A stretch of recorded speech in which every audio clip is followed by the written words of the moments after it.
Certainly Yeah. admire. Thank you, everybody, for joining. My name is Doug Brunke. Good morning, good afternoon, good evening. This is a little bit of a amalgamated Cross Metro Meetup between the Salt Lake City and the Intermountain West and Global Chamber Denver as well, and the Rocky Mountains. Having grown up in New York, and I went to college kind of out of the blue to the University of Utah, which was kind of random. My father worked for IBM, and back in those days, we put it in the computer about some of the things that I was interested in doing. Global, by the way, was not one of the things I was interested in. I was interested in saving the Earth. And so I wanted, at the beginning, meteorology. And so I found the University of Utah, loved the mountains, woke up and saw the mountains on a February morning on a clear blue sky day after a night of snow. And it was just mesmerizing of what the Rocky Mountains, what the Wasatch Front in that particular case looked like. And I became, at first, a few months, a meteorologist at the University of Utah and ultimately a chemical engineer. And then ultimately, after joining DuPont, uh, accidentally became the representative for the fluoropolymers business, including Teflon, in Asia. And actually 38 years ago. And that changed the course of my life and became a global person because then I realized after visiting South Korea one Saturday night, Sunday morning, this is what I wanted to do the rest of my life, the global side of things. Undoubtedly, some of you have some of that in you as well. To be global and to think globally, you have to be, I think, a little bit different. You have to go beyond what is normal, certainly historical. You know, the history is certainly sprinkled with trade and trade between countries, and a lot of our progress as a society and the human race has happened because of trade.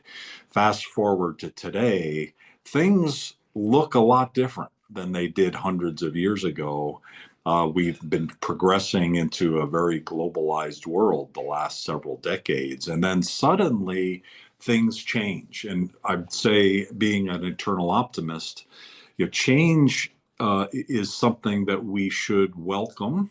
There's always a gift in change, and some of the politics and the geopolitics that's happening right now presents to us certainly some very significant challenges, but also even bigger opportunities. And so I'm very happy and pleased that Global Chamber is here today around in the world. It's coming up to our 10th anniversary. And I'm very happy and pleased that two of our early chapters are combining today for a conversation about what the opportunities are in the Rockies and in the Intermountain West. Some amazing people here today, and I'm looking forward to hearing from hopefully most of you or all of you if we have time. We do, like in all Global Chamber meetings, we do try typically to fit our virtual meetings to 1 hour if possible, and today should be possible.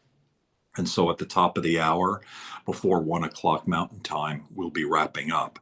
One of the really tremendous global stories that have impacted me during the Global Chamber years is that of Shadman Bashir.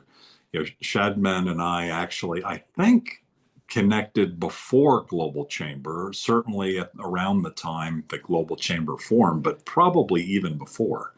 And I don't exactly remember how we connected. It might have been through LinkedIn. It might have been through someone, but I do remember those first conversations. He was on a cell phone somewhere in southern Utah, and he was looking for some things, and he just seemed like an amazingly brilliant person, but not the prototypical southern Utahn that those of us that have spent a lot of time in Utah would have expected, originally from Pakistan, landing in the US, and a lawyer. And and where he was at that point in his life was a fascinating story. But I could tell at that time that he not only was brilliant and very smart, but also very global and also very determined. A person who was determined to kind of contextualize it to the globalization of the world, very determined to bring global business and global attitude and global mindset to whatever he was going to be involved with. When I think of Southern Utah, I think of Zion and Bryce, and I don't think, at least before Shadman, of global. But he somehow has brought global thinking to Southern Utah. And so I'd love to kick off today with a conversation about what's going on at Utah Tech University. It's Utah's newest university, I think, unless I think it came after UVU, right? Shadman leads international programs there and works with students and has been very successful and effective in bringing international students to Southern Utah. And clearly, global education in all of these changes that are happening is being impacted. Clearly, students, international students, and immigrants in general are being impacted. And so hopefully, we'll find ways to mitigate some of these changes to be able to continue to do what we love to do, what we believe is very important, not just for our own lives, but for the world. And Shadman, we're very focused. You and I both are not political. Global Chamber is not political. We're not people that just kind of sit around and talk about what might be, or let's talk about uh, we might dream about or talk about how to change the world, but very practically speaking, one of the great things about you, and certainly something I admire and aspire to, is that we're very focused in on, I try to be focused in on change and change through connections, change through helping people like you do with the university, change like making introductions that move people and their businesses and their lives ahead. So I really admire so much the progress that you've made in Southern Utah, in Utah overall. Thank you for being our advisory board chair for Salt Lake City. I've kind of dropped the ball and not fully supported you these last couple of years as we've been building around the world, but it's something we're going to be changing. And so thank you for your patience and your brilliance and your global mindedness. What are you seeing in the world today, and what are some of the things that you would like to share today? Thank you very much. It's a pleasure meeting everyone. And again, I wish I was as good as you have mentioned mentioned all of these things. So again, thank you very much for the respect. I'm from Pakistan, born and raised in the tribal regions of northwestern Pakistan. And then I think probably my own immigration status took almost 10 years. So I fought the system for 10 years. 2001, when I graduated from law school, and then 9/11 happens, and then Muslim 9/11 with background in cyberspace law. That was not a good combination at that time.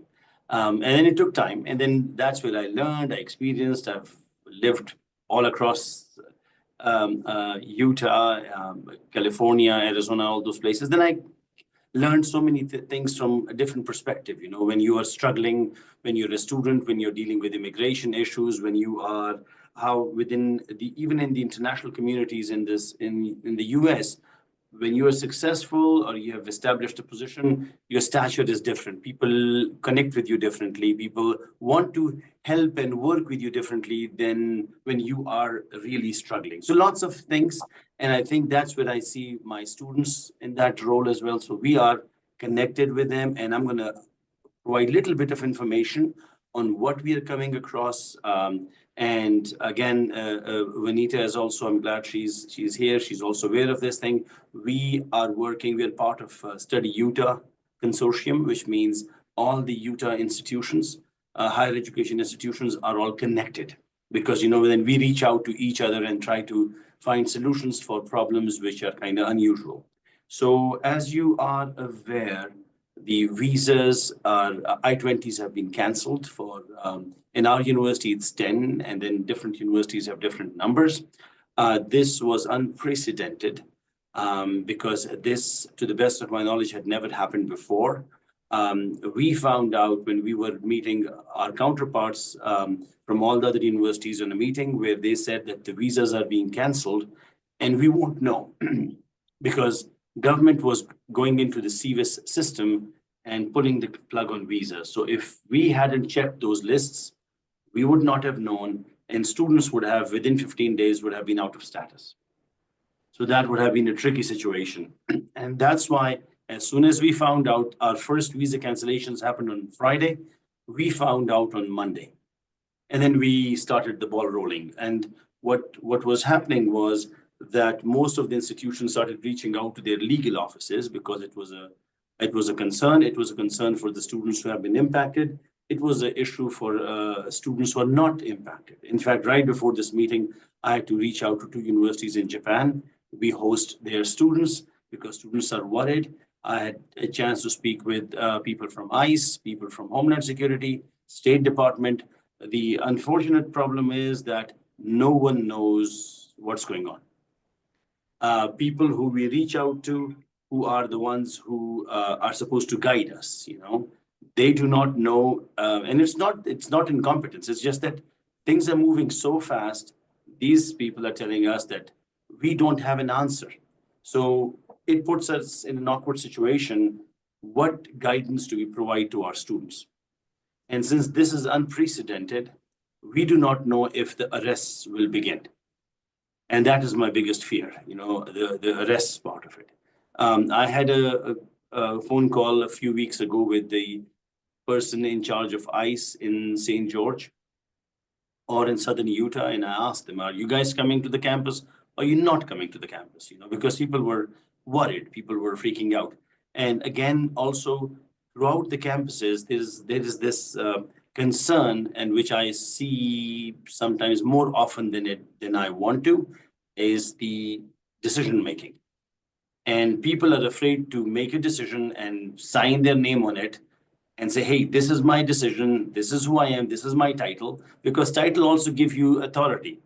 Title doesn't give you authority to make a committee and then make decisions, and then the committee is held responsible, and or it goes to the university president or provost, and then the person who sets up the committee is the one who goes free, you know. And I think, and that's why I have made sure that I'm not part of any committee, because the narrative, the statements, everything has to be my own in my role. So if I'm right, we do it. If I'm wrong, I'm responsible. Because this, we do not know, this may lead to people like us who have to advise students and make decisions. We may end up in some sort of a obstruction of justice scenario as well. So we have to all be very careful. Two, my own background, my own religious background, and my own nationality puts people like me at a higher risk. You know, I mean, just to give an example, behind me, I have students from all over the world come in, and then they get me souvenirs, you know, or I travel, I put souvenirs.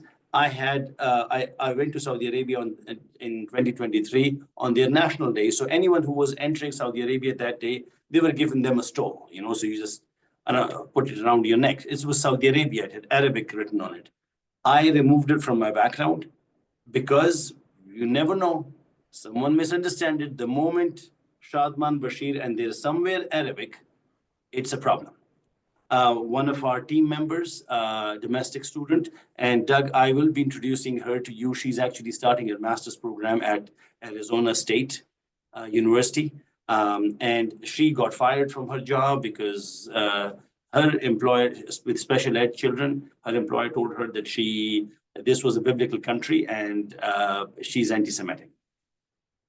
Plug pulled on her job. 2 months ago, this could not have happened, maybe, you know, but now it's happening. So the trust in the system is going down. And also there are legal procedures and protocols in place. The fear is what happens after 15 days when an I-20 ends. Because students can apply for reinstatements of their status. And when you reapply, you are legal technically. You know, you're waiting for your case. But we do not know what will happen because the people who will be making these arrests themselves do not know. So it's a dodgy situation. This Friday, after this Friday, we will have more information, and it's a smaller town and people are really, really panicked. I've told the international students to keep a low profile, do not make any statements. I had some faculty members reach out, and then because I had advised students, no protest, do not do anything. If our voices and protests could do something, fine. But the problem is that, and some faculty member told me that they are social scientists and they're this and they're that, and then constitution. I was like, all that is good. I'm just requesting. Because when you are exercising your right to free speech, that can hurt the privilege of the students who are here for it, because that's a privilege. That's not a right when they're here on a visa. Because it might be seen as international students at Utah Tech or SUU or the U or anywhere, or Salt Lake Community College protesting. And that protest can be a reason to pull the plug on their I-20. So it's a very, very careful, very controlled narrative. And that's why I'm telling everyone, I'm making the decision. I'm requesting people not to put our students in a negative light. And let's see what happens next. Sorry, I just went longer. I just had to give you a bigger picture, and I'll be happy. If any specific questions, I'll be more than happy to answer those. That's a great framework. Two things I'd like to do, and then I'm going to open up the floor. I'd like you to provide some contextual, like what's the journey been?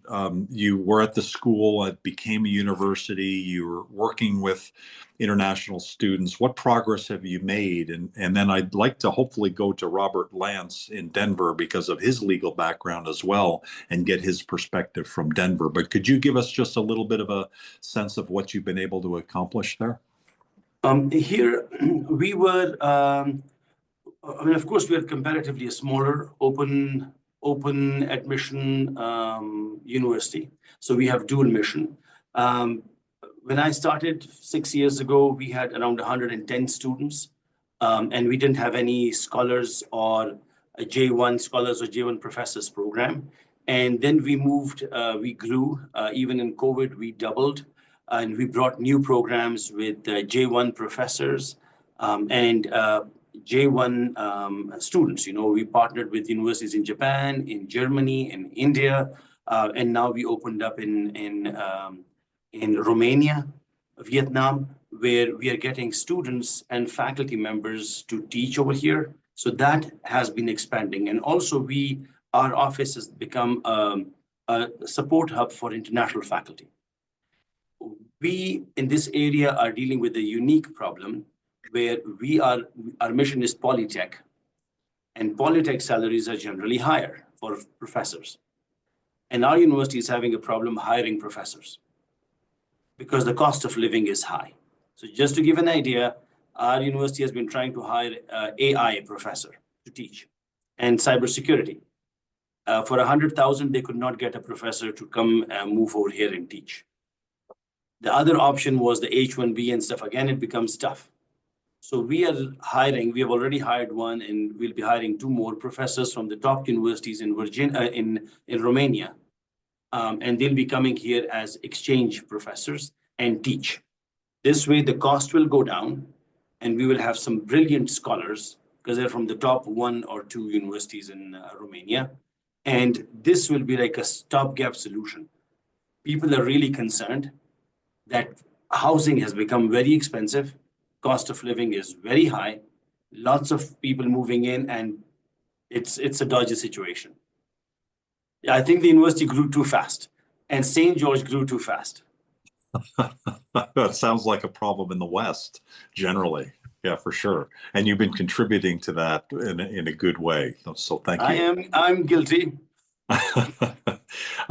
Robert Lance is a longtime member of Global Chamber in Denver and is also an attorney. He now has his own firm, and he's more on the Europe side, but he's also very global.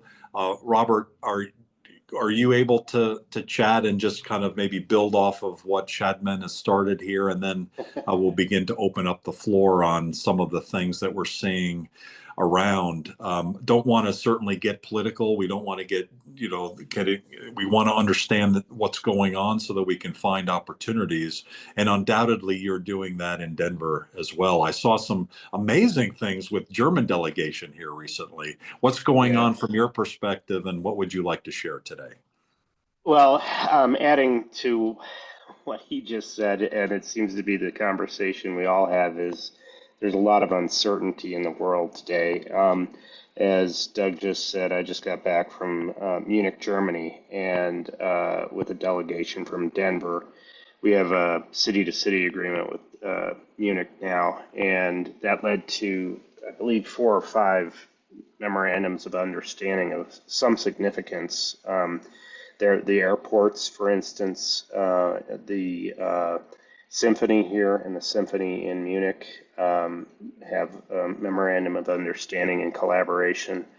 And, the growth of our airport has been, I think we talked on a prior call, Doug, about this, but the growth of our airport has been extraordinary. And there's a lot of things going on. The interesting comment that I would add, kind of dovetailing what Shadman just said, is when we were in Munich, we had the opportunity to meet with some of the government leaders there, and we also had the opportunity to meet with a representative from the United States, the consulate for the United States in Germany. And it was interesting to see how much he was impressed with how we basically, as individual business people, have taken things into our own hands and basically are trying to create relationships and build relationships in a time period where I think the perception around the world is we're becoming much more isolationist as a country. And so very vibrant conversations. And I do think that what you're doing, Doug, and what this group does is really create the connections with the business leaders in each community around the world to make things a better place. And I saw so much positive returns from our visit that I think that's something that we're going to see more of. And Doug, you probably didn't get the news, but we now have a direct flight from Denver to Mexico City, for instance. And we're going to have direct flights to Africa from here. And I think a spearhead to all of this will be Denver International Airport in all of this, along with a lot of people here. And I will say our government here, I think, is a bit of an exceptional government. Our mayor is very interesting. Our governor, who I think will probably make a run for a higher office somewhere else soon, has been extraordinarily receptive to business, to making relationships around the world.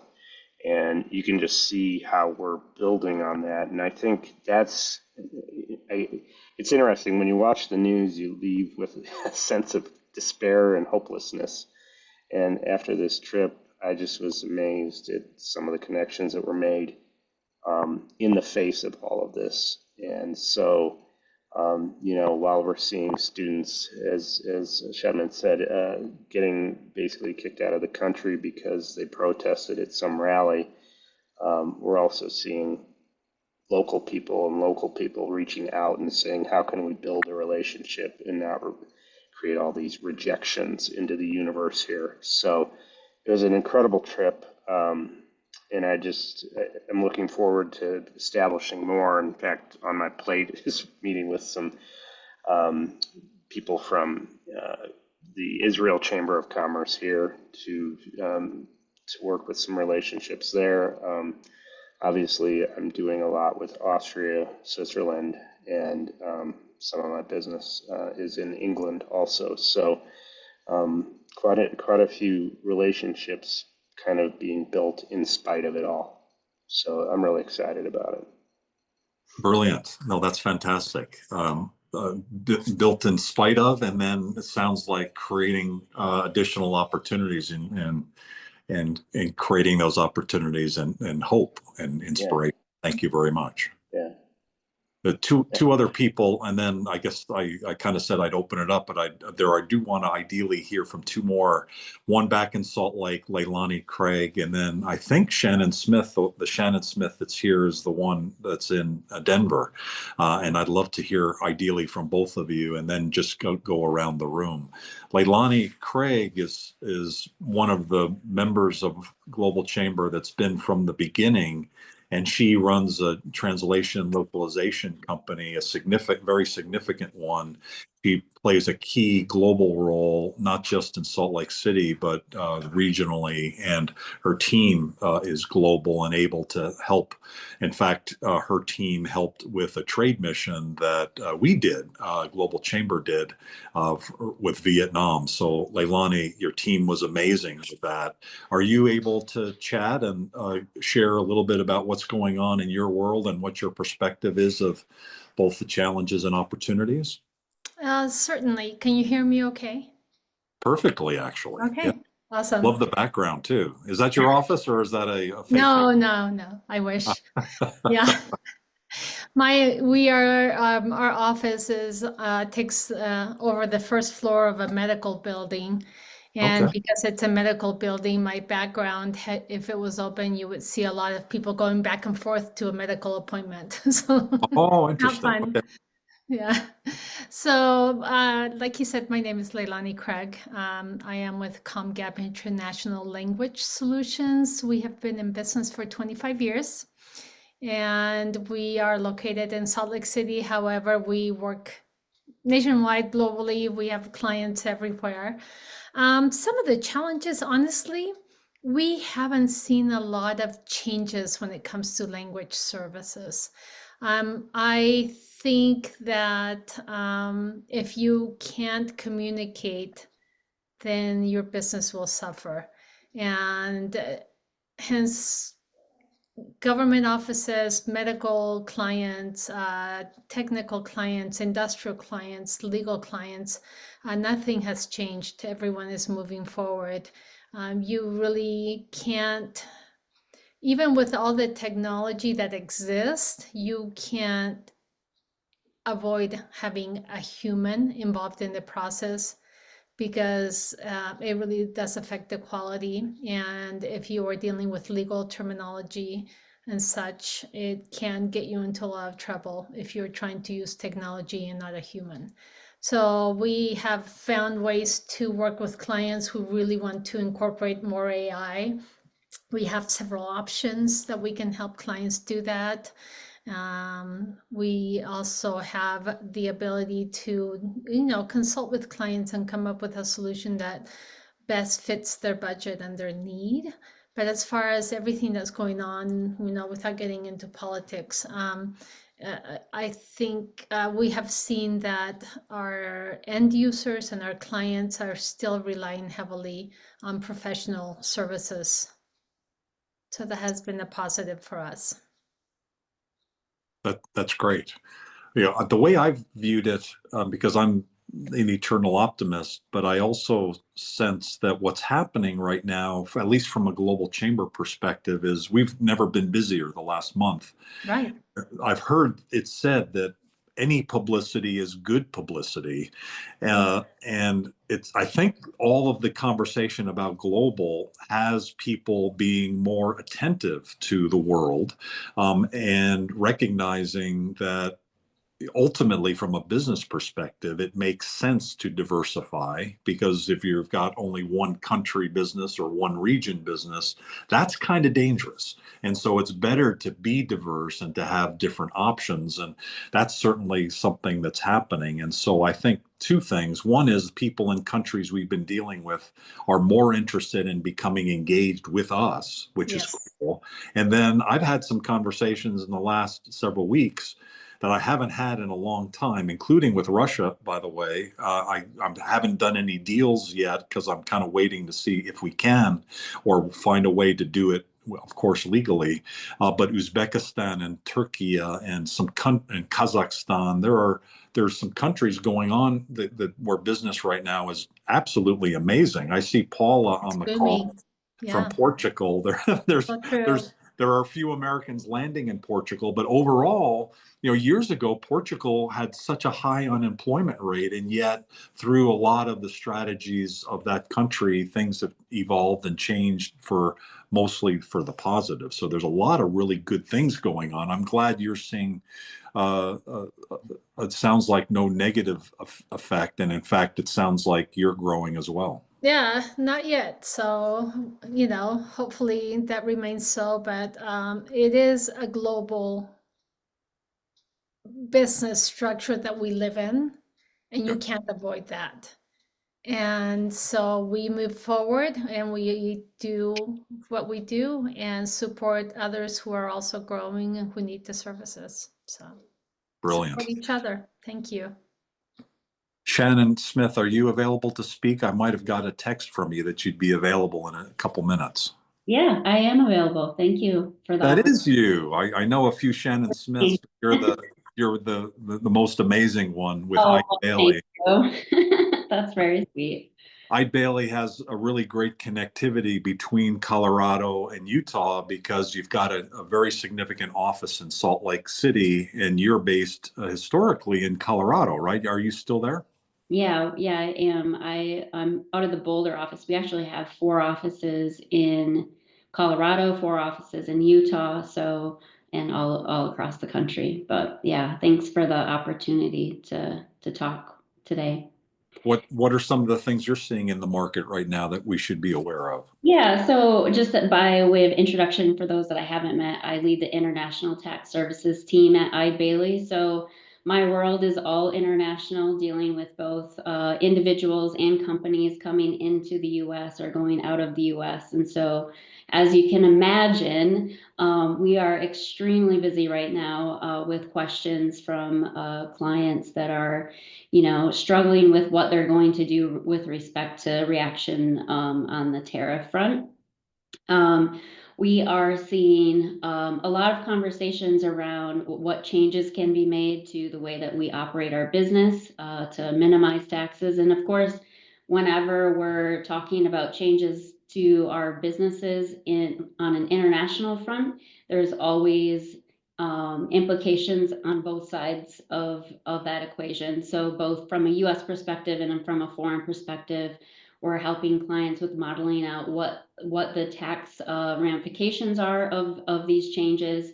We're looking at transfer pricing, and can we change the transfer pricing a bit to get a better answer on the customs and duties front. And then also one of the things that we're seeing quite a lot of, and we had seen it leading up to these changes for about, I would say 6 months to a year, huge influx of companies coming into the US and setting up their supply chains here, distribution, manufacturing. And so, we're helping them just in figuring out like how to do that landscape wise. What does the tax ramifications look like? And so that's super exciting. I always tell people like tax advisors are fully employed all the time, because when things are uncertain, there's usually, something that we can provide. And when things aren't good, there's usually tax incentives that we need to know about and help our clients with. So it's been exciting times. On the flip side to that, we also see some people relocating outside of the US. So high net worth individuals are, part of our client base as well. And some are looking to just relocate. And so lots of planning around that as well. So those are some of the things I'm seeing. Happy to take any questions if needed. Fantastic. Let's pause there for a moment. And there's still a few folks that we definitely want to hear from. We've got about 20 minutes left. We've had really lots of information to process. Any questions or thoughts from the audience, please?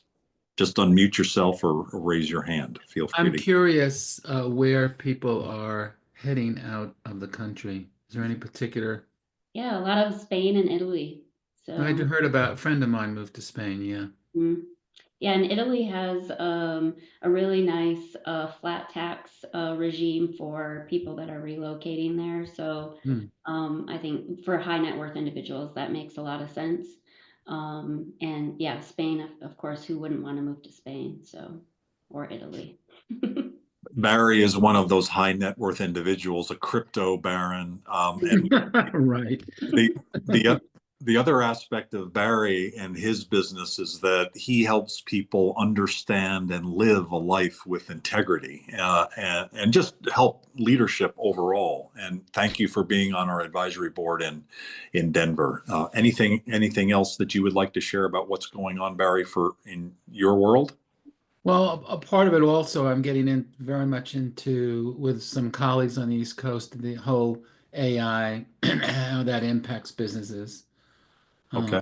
how they can reduce costs and increase profitability. So I'm kind of excited about combining the two, having businesses work and be businesses of integrity. The Global Chamber is helping Altos Bank, which is the next Silicon Valley bank. It's the first new bank in California in over 20 years. It's launching on May 12th.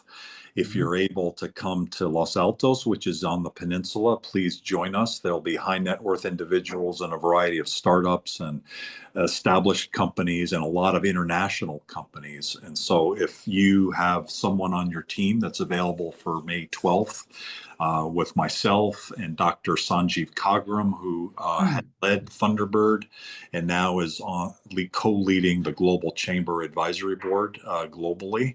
Please join us. I think it's going to be just a fascinating group of international and also just some amazing people involved. What other questions or comments do people have, please? Doug, I'm having one question for Shadman. Oh, sorry, I missed your hand. Yes, please go ahead, Yogesh. Hi, Shadman. Assalamu alaikum to you. This is Yogesh Wagre from India.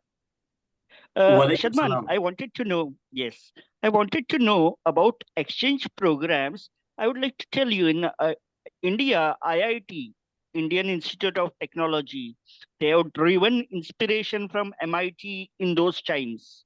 Now, there are new IITs and they would love to collaborate with OTA and another such wonderful universities. So are you open for this as a part of your strategy?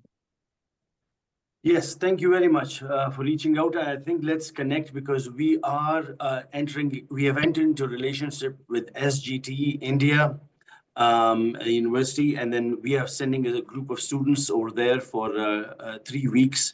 And then that will be one of the primary reasons to establish contacts and stuff. But, let's connect. As I mentioned, we have a Polytech mission and we would love to expand. And our new president is joining in 2 weeks. Great. And that will open up the doors. That's really nice. And we are already connected on LinkedIn. So we can have a nice meet around this Friday or Saturday and discuss it. Thanks, Doug, and thanks, Global Chamber, once again. Perfect. Thank you very much. And I'm looking forward to getting a message from you, and then we can exchange WhatsApp, and then let's talk and set things up. Thank you so much. Sure. Thanks a lot. And have a nice day. Khuda Hafiz. Thank you. Khuda Hafiz. Thank you. Thank you very much. I see Ryan Bullen in the call with Listo Global and also Vanita Ross. Both of you, from your perspectives, are involved a lot with international companies. Would either of you have comments or anything that you'd like to share regarding opportunities or things that are going on in your world?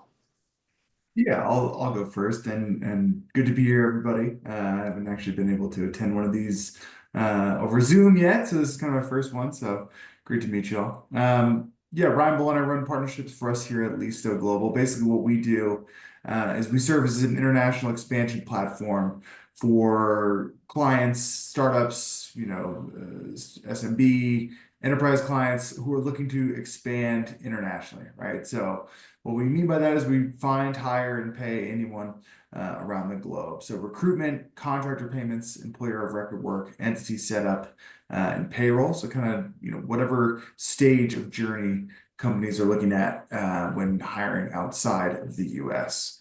You know, we've seen an uptick certainly in business here recently. I think a lot of what universities or you know, what other businesses may look at now, instead of trying to relocate someone here to the US, right? It's hire them locally in that particular country, right? So you know, if we have a great professor from Canada, maybe we hire them via, you know, their own Canadian citizenship, have them do Zoom classes, etc. You know, we just had one the other day that basically looking to build out IT teams and kind of IT support staff, that they were originally going to relocate people from Eastern Europe here to the US, right? That's kind of going in the exact opposite direction. We're actually going to start doing some recruitment for them out of the EU to be able to kind of hire those teams sort of around that Greenwich Mean Time work zone. So that's what we're seeing. I don't know if you guys are coming across that. Shannon, I've actually partnered with a few of your colleagues over at ID Bailey here in Denver and in Salt Lake. So, you know, we've worked with you guys previously before, so good to see another partner on here. But yeah, that's our neck of the woods, and what we're seeing again is just being able to be more flexible for businesses, right? They previously maybe had that kind of pie in the sky idea of, all right, we'll get an entire US team, we'll recruit the best talent to come in here and see where we can build. But, you know, in the difficulties of today, right, does it make more sense to actually go a little bit more with a virtual approach, you know, in a local jurisdiction? So I know I rambled. Any questions on that from anybody?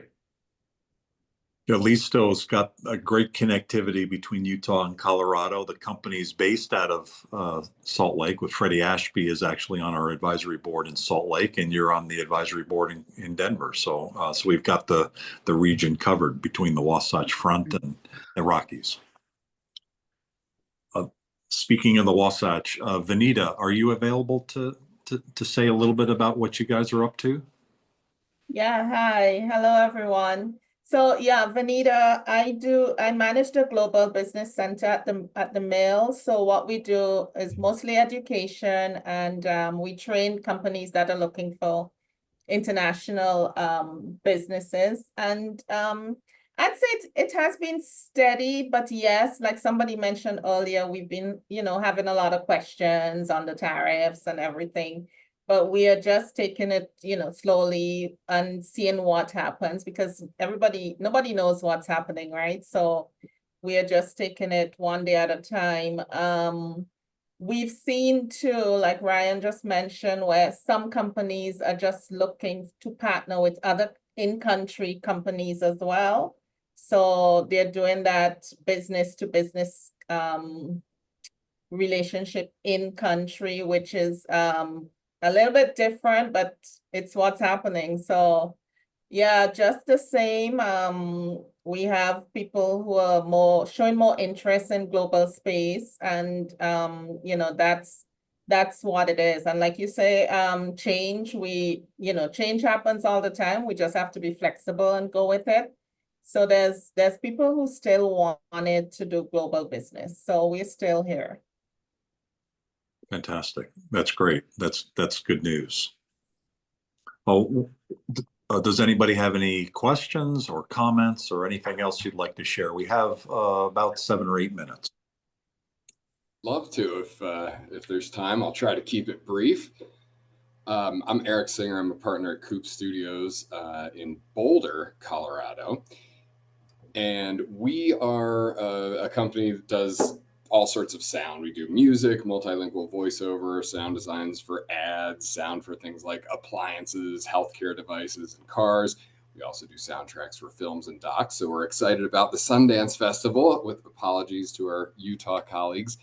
What I wanted to share is a podcast that we're working on that was actually inspired in large part by Robert Lance and Casey at his office. It's called Global Connections, and we're just about to launch it. It's highlighting innovative companies that are headquartered in our region, and also for international companies looking to expand to our market. So we're covering everything from aerospace to quantum computing, sustainable tech, healthcare, basically any industry, but from a global perspective. And it's just a wonderful coincidence that Robert's on this call today, and that this idea was largely birthed from an idea that Casey had out of his office. But if anyone would like to connect to talk about potentially being featured on the podcast or anything else, I'll drop my contact info into the chat. Amazing. Mr. Lance, what have you been doing? You've been keeping this a secret, you and Casey? Well, this was an idea that Casey and I had been kicking around. Gosh, it started months ago, and finally, as of today, I have an episode that's finally ready to review. I got to go play astronaut for the day and go on one of the zero gravity parabolic flights. And so our first episode that sort of kicks off the aerospace angle is all about this amazing experience that I got to have being weightless for a day. Awesome. Hey, Eric, what kind of podcasts are you? Can you? I might have missed it. What you're looking for in terms of? So in addition to covering specific industries like aerospace and quantum, the distribution for this podcast is going to be done in partnership with, I hope, the Global Chamber, the Colorado Office of Economic Development, and some other regional players in economic development and international trade. So the idea is to give companies like all of you a platform to reach those audiences. So if you're a consultancy, this gives you an opportunity to talk to people who are on the mailing lists of all these organizations who have these aligned goals of promoting international trade and global development. Okay, cool. That's very awesome. Thank you. Do put your information in there, would you? I will. Yeah. I'll drop that in right now as soon as I shut up. Definitely on Global Chamber to be part of that. We're very happy to do that. Anything that Robert's involved with is a winner. Joshua Jensen, it looked like you've jumped in.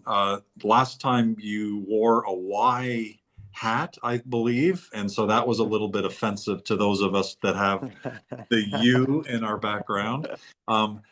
Tell us a little bit about what you're seeing internationally on what our opportunities should be aware of. Yeah, I just jumped on just a few minutes ago. Got tied up with another meeting, but no Y apparel today. So I think you went out today, Doug. But as far as international, what I'm seeing out there right now, I'm going to be attending the XM conference at the end of this month over in DC.